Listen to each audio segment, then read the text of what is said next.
கரூரில் நடைபெற்றுள்ள சம்பவம் போன்று இனி நடக்காமல் இருப்பதற்கு ரோடு ஷோ உள்ளிட்டவைகளுக்கு அனுமதி வழங்குவதை அரசு மறுபரிசீலனை செய்ய வேண்டும் என தமிழ்நாடு வணிகர் சங்கங்களின் பேரமைப்பு தலைவர் விக்ரம் ராஜா வலியுறுத்தியுள்ளார். புதுக்கோட்டை மாவட்ட வர்த்தக சங்கம் 51வது மாவட்ட பொதுக்குழு கூட்டம் நடைபெற்றது. இதில் கலந்து கொள்ள வந்த தமிழ்நாடு வணிகர் சங்க பேரமைப்பு தலைவர் விக்ரமராஜா செய்தியாளர்களை சந்தித்து பேட்டியளித்தார். அப்பொழுது பேசிய அவர், மத்திய அரசு ஜிஎஸ்டி வரி குறைப்பு செய்துள்ளது பொதுமக்களுக்கு மகிழ்ச்சியான செய்தி என்றும், ஆனால் ஜிஎஸ்டி வரி குறைப்பால் வணிகர்களுக்கு எந்த பயனும் இல்லை என்றும், மத்திய அரசு ஜிஎஸ்டி வரி குறைப்பு செய்த பிறகும் சில நிறுவனங்கள் ஜிஎஸ்டி வரியை குறைக்காமல் உள்ளனர் என்று குற்றம் சாட்டி பேசினார். தொடர்ந்து பேசிய அவர், கரூர் சம்பவம் போன்று இனி நடக்காமல் இருப்பதற்கு ரோடு ஷோ உள்ளிட்டவைகளுக்கும் அரசியல் கட்சிகள் முக்கியமான வணிக பகுதிகளில் குறுகலான பகுதிகளில் கூட்டங்கள் நடத்துவதற்கு அனுமதி வழங்குவதை அரசு மறுபரிசீலனை செய்ய வேண்டும் என வலியுறுத்தினார். ஆகவே வர்த்தகர்கள் கடுமையாக பாதிப்புகளை சந்தித்துக் கொண்டிருக்கிறார்கள். ஆகவே மாண்புமிகு தமிழ்நாடு முதலமைச்சர் இடத்திலே இதை மீண்டும் பழைய நிலைக்கு கொண்டு வரப்பட வேண்டும் என்ற கோரிக்கையை நாங்கள் வலியுறுத்துகிறோம். அதே போன்று ஜிஎஸ்டி வரி விதிப்பு 4 கட்டங்களாக இருந்த வரி விதிப்பு 2 கட்டங்களாக குறைக்கப்பட்டிருக்கிறது. இதற்கு உற்பத்தியாளர்கள் தகுதிக்கு ஏற்ப எவ்வளவு சதவீதம் குறைந்திருக்கிறதோ விலை குறைத்துதான் தரப்பட வேண்டும் என்பதை தமிழ்நாடு வணிக பேரமைப்பு வலியுறுத்தி இருக்கிறது. பல நிறுவனங்கள் அதை ஏற்றுக்கொண்டு செயல்பட தொடங்கி இருக்கிறது. பல நிறுவனங்கள் இன்னமும் அதை தலை அசைந்து பார்க்காமல் செயல்பட்டுக் கொண்டிருக்கிறார்கள். அந்த உற்பத்தியாளர்களை எச்சரிக்கையோடு நாங்கள் பதிவு செய்வதெல்லாம், நீங்கள் விலைகளை குறைத்து தரப்படவில்லை என்று சொன்னால் உங்கள் பொருள் வாங்குவதை தமிழ்நாடு வணிக பேரமைப்பு புறந்தள்ளும் என்பதை எச்சரிக்கை பதிவு செய்து கொள்ளுகிறேன். எந்த கட்சி தலைவர்களுக்கும் ரோடு ஷோ அனுமதி தரக்கூடாது எனவும் 10க்கும் மேற்பட்ட ஆம்புலன்ஸ்களில் விஜய் படம் ஒட்டி அணிவகுப்பு நடத்தியது கூட்ட நெரிசலுக்கு காரணம் என தமிழக வாழ்வுரிமை கட்சி தலைவர் வேல்முருகன் குற்றம் சாட்டியுள்ளார்.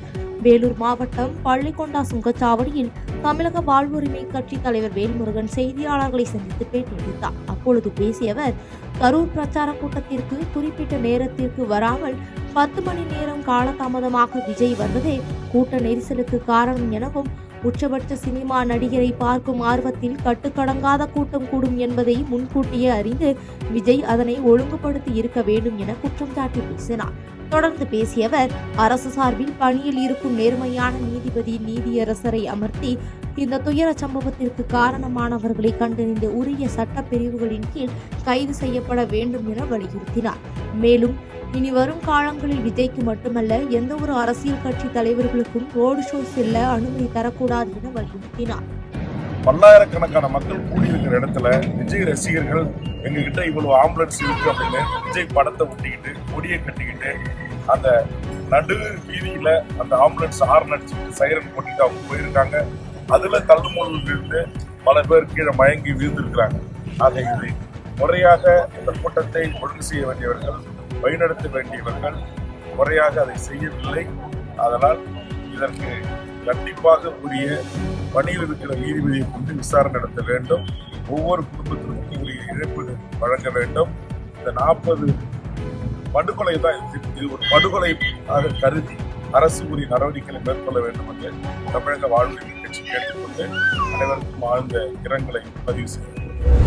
தமிழக வெற்றிக் கழகத்திற்கு 2ஆம் கட்ட தலைவர்கள் நிர்வாகிகள் இல்லாத குறைபாடுகளே விபத்திற்கு காரணம் என நாடாளுமன்ற உறுப்பினர் கார்த்திக் சிதம்பரம் விமர்சித்துள்ளார். சென்னையில் இருந்து விமானம் மூலம் மதுரை வந்த சிவகங்கை நாடாளுமன்ற உறுப்பினர் கார்த்திக் சிதம்பரம் மதுரை விமான நிலையத்தில் செய்தியாளர்களை சந்தித்து பேட்டியளித்தார். அப்பொழுது பேசிய அவர், இந்தியாவில் தொடர்ந்து கூட்ட நெரிசலில் சிக்கி உயிரிழக்கும் சம்பவங்கள் தொடர்ந்து நடந்து கொண்டே இருக்கிறது என்றும், கூட்டத்திற்கு வருபவர்களை கட்டுப்படுத்தும் அளவிற்கு அந்த கூட்டத்தை நடத்தியவர்களுக்கு நிர்வாக திறன் இல்லை என்றும், தமிழக வெற்றிக் கழகத்திற்கு 2ஆம் கட்ட தலைவர்கள் நிர்வாகிகள் இல்லாத குறைபாடுகளே விபத்திற்கு காரணம் என குற்றம் சாட்டி பேசினார். தொடர்ந்து பேசியவர், ஒவ்வொரு பிரச்சனைகளுக்கும் சிபிஐ அணுகுவது நல்லதல்ல என்றும் கருத்து தெரிவித்தார். என்கொயரி தான் சொல்லணும். ஏன்னா ஒரு பொலிட்டிக்கல் ரேலிக்கும் ஒரு அளவுக்கு தான் போலீஸ் கொடுக்க முடியும். எல்லா என்டையர் போலீஸ் ஃபோர்ஸும் ஒரு ஈவெண்ட்டுக்காக போக முடியாது. எவ்வளோ கொடுக்குறோமோ அவங்க அந்த இடத்துக்கு ஏற்றாப்புல என்ன பர்மிஷன் எவ்வளோ பேருக்கு கொடுத்துருக்காங்களோ அதுக்கு ஏற்றாப்புல பண்ணுவாங்க. அதில் ஏதாவது இன்எடிக்வசிஸ் இருந்து அதில் குறைபாடுகள் இருந்தால் நிச்சயமாக என்கொயரியில் வெளியே வரட்டும். வந்ததுக்கப்புறம் யார் பொறுப்பு என்பது பலர் எடுத்துக்கொள்ள வேண்டிய கட்டாயத்தில் இருந்தால் எல்லாத்தோட மேலே 40 பேர் இறந்து போயிட்டாங்க. பெண்கள், குழந்தைகள் இறந்து போயிட்டாங்க. பெரிய வருத்தம். விஜய் கைது செய்யப்படுவாரான்னு ஒரு கேள்வி இருக்கு. விஜய் கைது செய்யப்படுவாரா? அப்படி எனக்கு ஒன்றும் படலை. என்கொயரி வரட்டும், யார் பொறுப்பாக இருக்குன்னு பார்க்கப்படலாம். என்கொயரியை சிபிஐக்கு மாற்றணும். எல்லாத்தையுமே சிபிஐக்கு மாற்றிட்டோம்னா அப்புறம் எதுக்கு ஒரு ஸ்டேட் போலீஸ், அப்புறம் எதுக்கு ஒரு ஸ்டேட் கவர்மெண்ட்? எதுக்கு எடுத்தாலும் சிபிஐக்கு அனுப்புறது. சிபிஐக்கு வந்து ரொம்ப இந்த மாதிரிலாம் ஒரு க்ரௌட் ரிலேட்டட் மேட்டருக்குலாம் சிபிஐக்குலாம் அனுப்பணும் அவசியமே கிடையாது. தமிழ்நாடு இங்கேயே வந்து என்கொயரி பண்ணி இதுக்கு வந்து தக்க நடவடிக்கை எடுக்கலாம். திமுக பின்னணியில் இருக்கு அப்படின்னா அவங்களுக்கு அந்த மாதிரி ஏதாவது தகவல் இருந்தால் அதை வந்து இந்த என்கொயரியில் வந்து சொல்லணும். இந்த மாதிரி அவங்களுக்கு இன்சைட் இன்ஃபர்மேஷன் இந்த மாதிரி தான் இருந்ததுனாக்க, அவங்களுக்கு ஏதாவது சந்தேகங்கள் இருக்குது, அதுக்கு ஆதாரங்கள் இருக்குதுன்னா அதை வந்து என்கொயரியில் சொல்லட்டும். என்கொயரியில் சொல்லாமல் ஹேசியத்தின் அடிப்படையில் எப்படி வந்து ஒரு நான் கமெண்ட் பண்ணுறேன். நாமக்கல்லில் விஜய் பரப்புரை கூட்டத்தில் நெரிசலில் சிக்கி படுகாயமடைந்து மருத்துவமனையில் அனுமதிக்கப்பட்டுள்ள 4 பேரை பாராளுமன்ற உறுப்பினர் KRN ராஜேஷ்குமார் நேரில் சந்தித்து ஆறுதல் கூறினார். தாவேகா தலைவரும் நடிகருமான விஜயின் தேர்தல் பிரச்சார கூட்டம் நாமக்கல் சேலம் சாலையில் உள்ள KS தியேட்டர் அருகே நடைபெற்றது.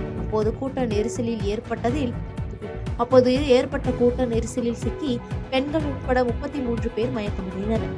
தொடர்ந்து அவர்களை மீட்டு நாமக்கல்லில் உள்ள அரசு மற்றும் தனியார் மருத்துவமனையில் அனுமதிக்கப்பட்டு சிகிச்சை அளிக்கப்பட்டது. இதில் கூட்ட நெரிசலில் படுகாயமடைந்து தீவிர சிகிச்சை பெற்று வரும் சந்தோஷ், எழிலரசி, மனோஜ்குமார், ஆறுமுகம் ஆகிய 4 பேரை பாராளுமன்ற உறுப்பினர் KRN ராஜேஷ்குமார், சட்டமன்ற உறுப்பினர் ராமலிங்கம் ஆகியோர் பார்வையிட்டு உரிய சிகிச்சை அளிக்க வேண்டும் என மருத்துவர்களிடம் வலியுறுத்தினர்.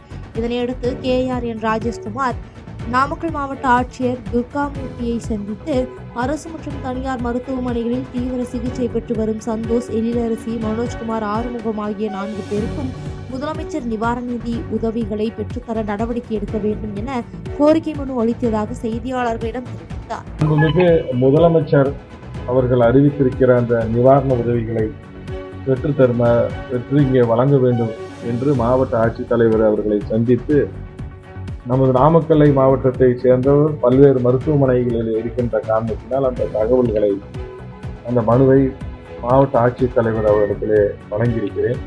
மாவட்ட ஆட்சித்தலைவர் அவர்களும் அது அரசாங்கத்திற்கு அனுப்பி இப்பொழுது தீவிர சிகிச்சை பிரிவில் சிகிச்சை பெற்று வருகின்ற அந்த 4 பேருக்கும் மாண்புமிகு முதலமைச்சருடைய அந்த நிவாரண உதவிகளை பெற்றுத் தருவதாக தெரிவித்திருக்கிறார்.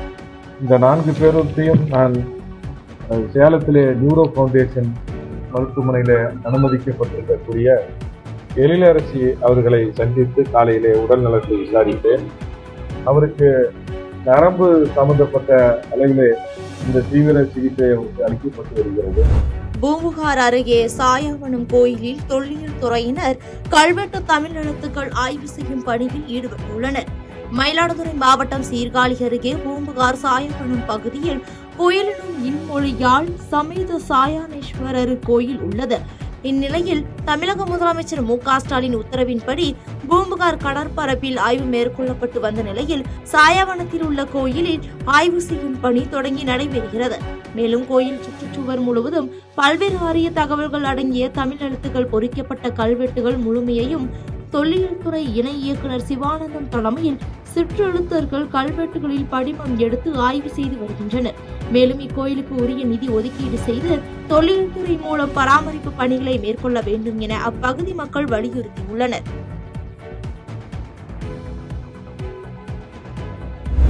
இந்தியாவிலேயே வருந்தத்தக்க கூடிய சம்பவம் கரூரில் நடந்துள்ளதாக அம்மா மக்கள் முன்னேற்றக் கழக பொதுச் செயலாளர் டிடிவி தினகரன் தெரிவித்தார். கரூர் அரசு மருத்துவமனையில் சிகிச்சை பெற்று வருபவர்களுக்கு டிடிவி தினகரன் ஆறுதல் கூறினார். பின்னர் செய்தியாளர்களுக்கு பேட்டியளித்த அவர், இந்தியாவிலேயே வருந்தத்தக்க கூடிய சம்பவம் கரூரில் நடந்துள்ளது. வருங்காலங்களில் இதுபோன்ற அரசியல் கட்சி கூட்டங்களில் உயிரிழப்புகள் இல்லாமல் காவல்துறை பொதுமக்களை பாதுகாக்க வேண்டும் என்று கேட்டுக் கொண்டார்.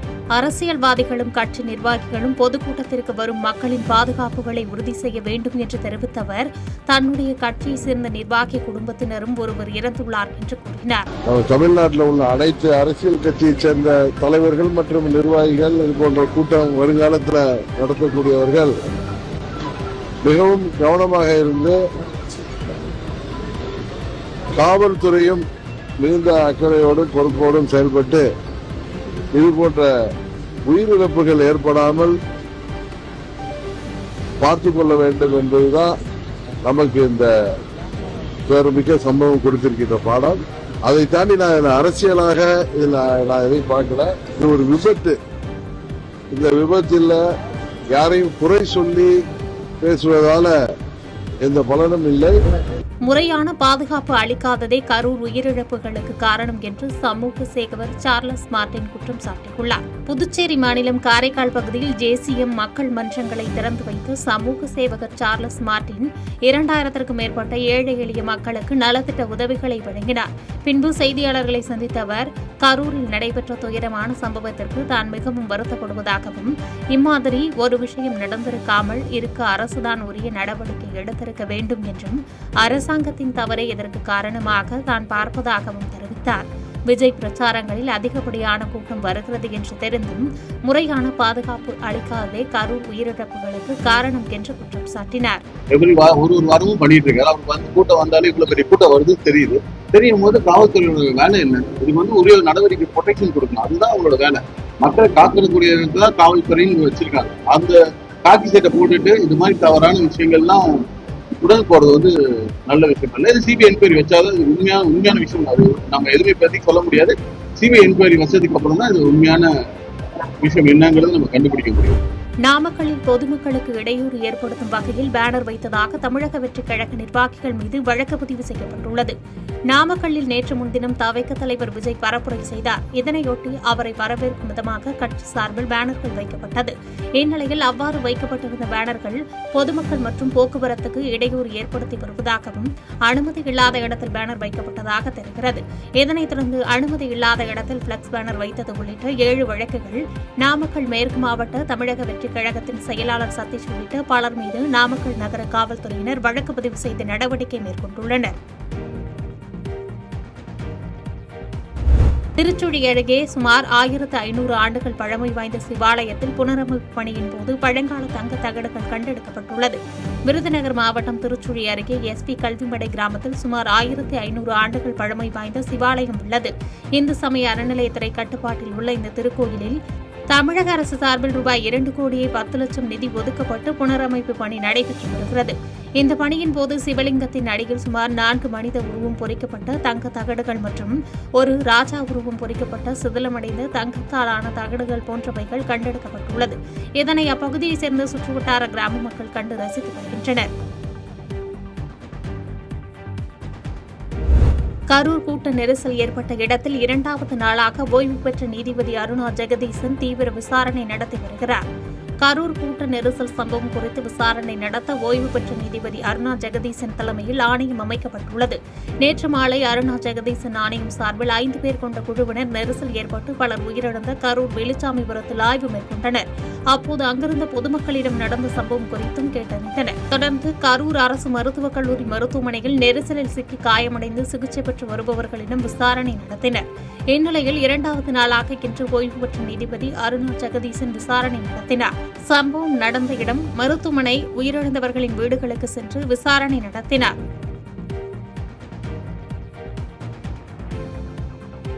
செய்திகளை உடனுக்குடன் தெரிந்து கொள்ள கீழ்க்கண்ட கேபிள் மற்றும் DTH நெட்வொர்க்குகளில் எம்நாடு செய்தி தொலைக்காட்சியை காணுங்கள். பாதகம் செய்பவரை கண்டால் நாம் பயம் கொள்ளலாகாது பாப்பா. மோதி மிதித்து விடு பாப்பா, அவர் முகத்தில் உமிழ்ந்து விடு பாப்பா. அண்மை செய்திகளை உடனுக்குடன் தெரிந்து கொள்ள இணைந்திருங்கள் எம்நாடு தொலைக்காட்சியுடன்.